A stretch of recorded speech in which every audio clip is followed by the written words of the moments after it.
Hello, welcome back to another episode of 52 Movies, a series on my channel where I watch and review 52 movies in a year. Today we will be talking about the new Netflix movie called He's All That, which is a remake of the 1999 movie She's All That. This movie is really interesting for many reasons, but one, because it stars TikTok celebrity Addison Rae. I don't keep up with her a whole lot, so I didn't know she was starting an acting career, and while her performance was cheesy at times, I thought she did okay. But the main purpose of this review is to review the movie as a whole and not the actors individually. I hold the belief that actors should be hired based on their merit and not on their celebrity or how popular they are. I feel like a lot of times, especially lately with the rise of internet celebrities, production companies will begin working on a movie already knowing who they're going to cast. Most of their decisions are based on how much money the movie is going to make. So it makes sense since the entertainment industry is a business after all,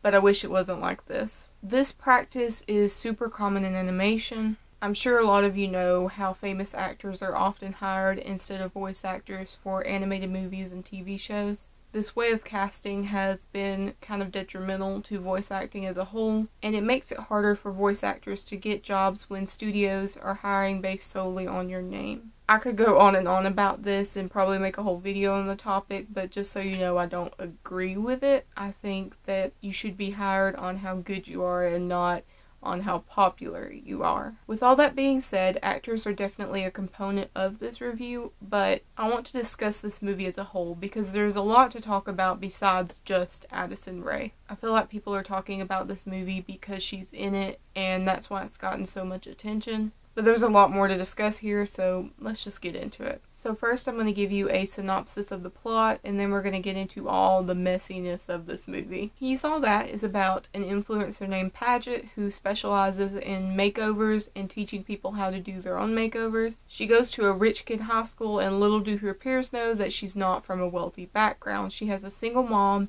who is a nurse. Paget also has two friends named Alden and Quinn, and she has a pop star boyfriend whom she catches cheating on an Instagram live. Well, instead of the internet being mad at the pop star boyfriend, they turn on her and make fun of her. She thinks her career is ruined, so she makes a bet with her friend Alden that she can turn a loser into prom king. And they set their sights on Cameron, the school recluse. She is filming the whole process and is hoping that this will help save her reputation. In the end, instead of becoming prom king and queen, Paget rebrands herself and her and Cameron fall in love with each other. Now that the plot is out of the way, let's get into the nitty-gritty of the movie. So these are basically my string of thoughts while watching the movie, and this review is going to be a little bit more laid back than my other ones, but I hope that's okay with you. Like the original, Rachel Lee Cook is in this one as well, and she plays Paget's mom. The guy that they picked to do the makeover on is not even likable. Cameron is really pretentious, like a hipster, but not even the likable, self-aware hipster. And it's not just about unpopular looks with this guy. He's arrogant, argumentative, and thinks he's better than everyone because he's deep and doesn't follow the crowd. He's not like other guys. He doesn't have a smartphone or social media. He's not hip with the technologies of today's world. He still takes pictures on a camera with film you have to develop. And he's not shallow enough to take selfies or post anything online. He lives in the moment, not ruined by technology, and he won't let you forget it either. Seriously though, not only does Cameron not use technology himself, but he will judge you if you do. He is constantly making fun of Paget for posting about her life online, even when Paget says it's her job to do so. Oh well, if you post anything online about yourself, you're automatically shallow in Cameron's eyes. As you can tell, I don't like Cameron's character in the beginning of this movie. He gets better towards the end, but oh my gosh. And let's not forget about Paget either. Despite her being an influencer, she's supposedly more down to earth than the rest of her classmates because her mom is a single mom and works hard so that her daughter can go to a fancy rich high school. I don't know about you, but in my experience, parents who are poor and trying to make ends meet don't really care which high school you go to as long as you go to a high school and eventually go to college to make a better life for yourself. They don't care about which school you go to usually. They tend to be focused more on, I don't know, keeping you alive and healthy. Like, all of this seems so superficial. She could probably get the same education at a public school or even a cheaper private school. This school is like for the sons and daughters of musicians and movie stars. Like, it's crazy rich. And everything about this movie just seems so superficial and shallow. In terms of filmmaking, I noticed a few things that were kind of weird. One of them was whenever they were filming the Instagram Live, you could tell it was an Instagram Live. Like, you could see the chat on the side and everything, and it looked like an Instagram Live. And it would be from the perspective of somebody holding a phone. But then they would have that same perspective of somebody holding a phone, but without the filter. Even though they were still on an Instagram Live, there was no like chat, or like it didn't look like an Instagram Live in some of the shots, and I'm like, that's weird. Because wouldn't they, if it wasn't filmed in the perspective of somebody holding a phone on Instagram Live, wouldn't they just use like their normal cameras? But I think it was sort of in a way to make it look more chaotic or something. If I can find that specific part of the movie, I will insert it here. What did you do this to me? We're over, okay? What? You're still alive. Oh shit! It was a weird choice. I know that this movie is based on She's All That, so it kind of has to involve like that bet ordeal, but I can't stand it. It's in a lot of other movies where they'll make a bet on a person or bet that they can be with that person. Like, there are some movies where they will bet that they can sleep with the other person or make them do a certain thing, and it always ends badly. The person that the people are betting on will always find out about it, and it's just never a good thing. So if I've learned anything from these movies, don't bet on other people or make bets involving other people. It's just kind of dumb, and it never ends well. And even if it does end well, like in this movie, there's going to be a period of time where there's turmoil and people don't trust you. Just, yeah. It's just not good. So there's a Kardashian in this movie, and I couldn't tell which one it was. They kind of all looked the same, so I had to look it up, and apparently it's Kourtney Kardashian. Like, I'm not even kidding. When she showed up, I'm like, Kim? Kourtney? I couldn't figure out which one it was. They all look the same now. It's so weird. Like, I can't even tell them apart anymore. Even their bodies look identical. So strange. But according to the internet, it says it's Kourtney Kardashian. And I guess they put a Kardashian in this movie because Addison Rae hangs out with the Kardashians. So maybe they inserted the Kardashians because of this? I don't know. Also, why is the Kardashian always on the rooftop? Could they not pay her enough to actually participate in the movie? The only time we see her is when she's on the phone with Paget, and she's always on this rooftop. She's always on or beside a Peloton. Is all this to remind us that she's rich? Because trust me, we have not forgotten. Us peasants are well aware of how much wealth the Kardashians are hoarding. In classic teen movie fashion, the guy's falling for the girl because he finds her amusing or endearing. Seriously, I've seen the same look on Cameron's face in just about every other movie. Not even just teen rom-coms, but also adult rom-coms as well. Oh my god. What? You're enjoying this.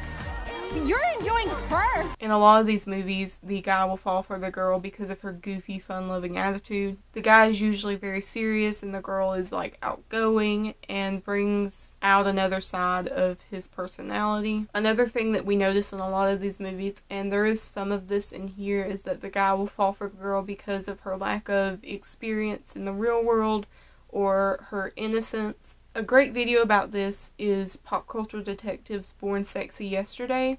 It's a very good video on this phenomena. I will link that video down in the description below. In this video, he talks about how men in movies are attracted to youth and innocence. And while it's not exactly what's going on in this movie, there are definitely notes of this sprinkled in here and there. So Cameron and Paget are at a karaoke party, and Paget is doing karaoke when her pop star ex-boyfriend shows up with his new girl. This causes her performance to suffer, and then Cameron jumps on stage to help her out and help her finish the song. It's sweet, kind of cringy, but still pretty sweet. Just as a side note, she chose Teenage Dream by Katy Perry to be her karaoke song, which is, to me, a pretty good choice. Katy Perry is a great vocalist, but a lot of her songs are pretty good karaoke songs as they're pretty easy to sing. And especially Teenage Dream, because there's only one note that you really have to hold, and that's in the chorus after the bridge, I think. And the rest is relatively easy to sing. Another good one is Waking Up in Vegas. That one's pretty good for a karaoke song. Oh, and Wide Awake is so good. It's one of my favorite Katy Perry songs. Although that one is a little more challenging. The chorus makes you hold a lot of notes. Basically, the end of every line in the chorus, you hold a note.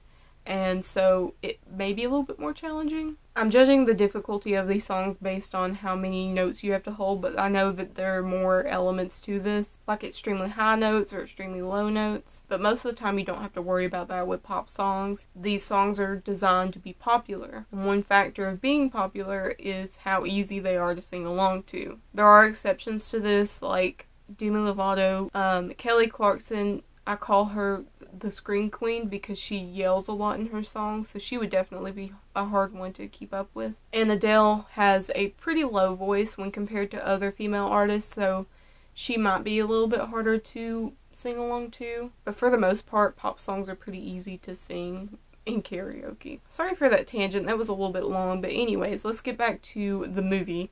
So her performance is a little bit lackluster. It was okay, and I know she does music, so I guess they felt like they had to make her sing in this movie, but they didn't have to. I think that Addison Rae could probably be a good singer with some training and some guidance, but I felt like instead of providing her with some assistance, they just edited her vocals. So they did vocal manipulation on it, and it wasn't even subtle where you couldn't really tell it was being used. We can dance until we die, you and I. Autotune isn't bad, by the way. It's a tool for musicians to help them spend less time in the studio. You want vocal manipulations to sound subtle unless you're going for like the T-Pain sound. That is a lot of fun and I love that sound. But if you're not going for that and you want it to sound realistic, you want it to be more subtle. Moving on. Cameron's mom is dead.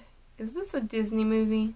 So now they're falling for each other, and he's probably going to find out about the bet soon, and he's going to be mad, rightfully so. Then they go to a Great Gatsby themed party, and everybody is dressed up, and they look so cool in their costumes. It looks like so much fun. There's more to you than what you let everyone see. I'm a sucker for anything vintage, and I love a party where you can dress up. It just looks like so much fun. Can someone invite me to a Great Gatsby themed party? I can come up with a costume real quick. Please? Thanks. At the party, the pop star ex-boyfriend ruins Cameron's camera, which was given to him by his mother. And now I'm just as mad as that freaking Prom Night movie made me.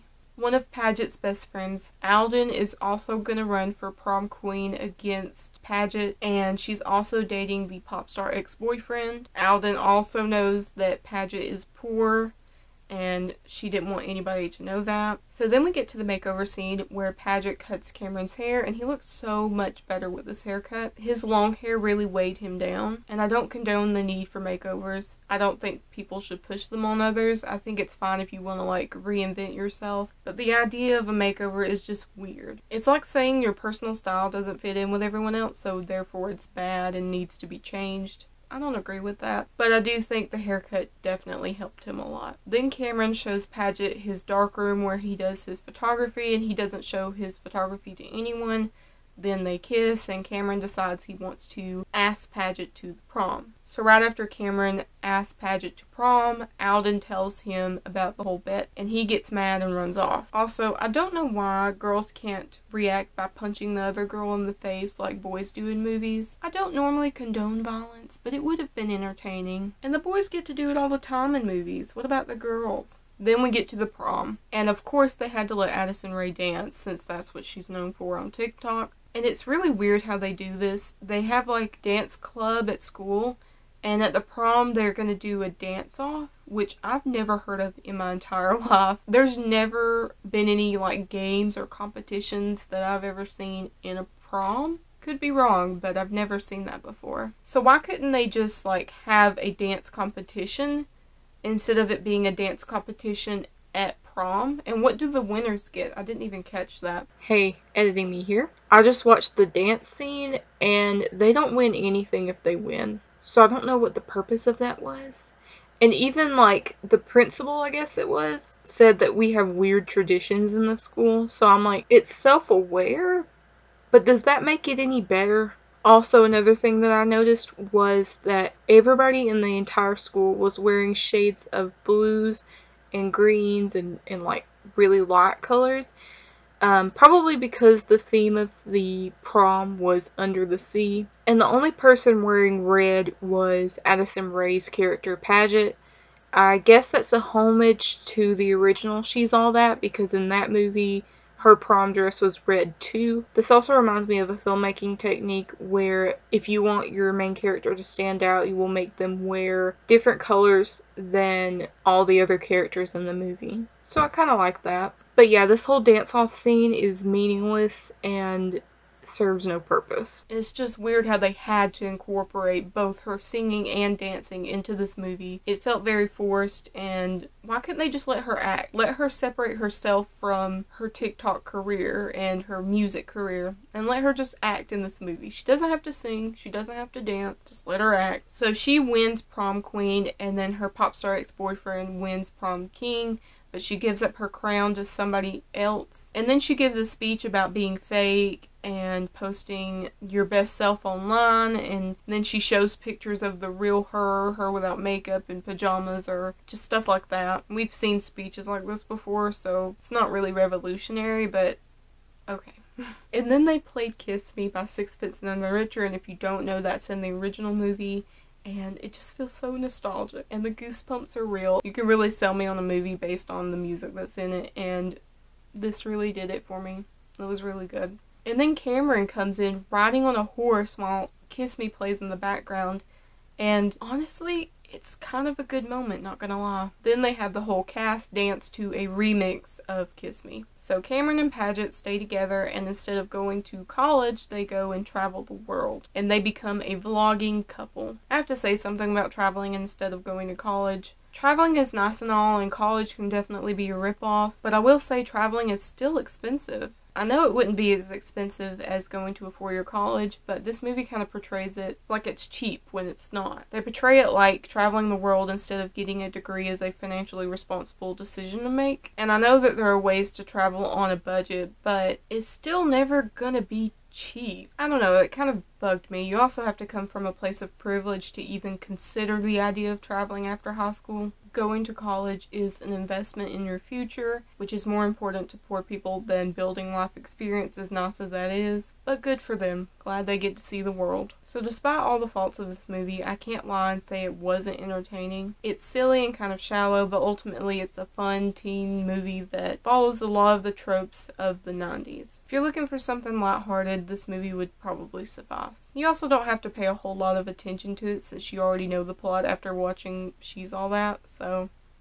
there's that. So that was another episode of 52 Movies. I hope you enjoyed. So let's talk about Song of the Week. So Song of the Week is pretty easy for this week. It's Kiss Me by Sixpence None the Richer. Now you could choose the original or you could choose the remix that was used in this movie. I personally would choose the original, but that is on you. I hope you enjoyed this episode of 52 Movies, and I will see you next time. So I hope you like my board. I have rewritten this like 100 times and I just can't get it to look right, so I added all the stars to kind of distract you from how bad my handwriting is. Also, look at this makeup. It felt very 90s, and I'm like, just do blue eyeshadow to match your shirt. That was so cute though. And then I got blue eyeliner, if you can tell. Oh, and look at this. I have a ColourPop palette called In a Trance, I think, and it's a very purpley blue colored palette. And it came with this like glitter, and you can't really use glitter around your eyes because it could get in your eyes. It's not eye safe. So I'm like, why don't I just use it as a highlight? And it's so cute. I used it above my eye too, in like a C shaped. Anyways, see you next time.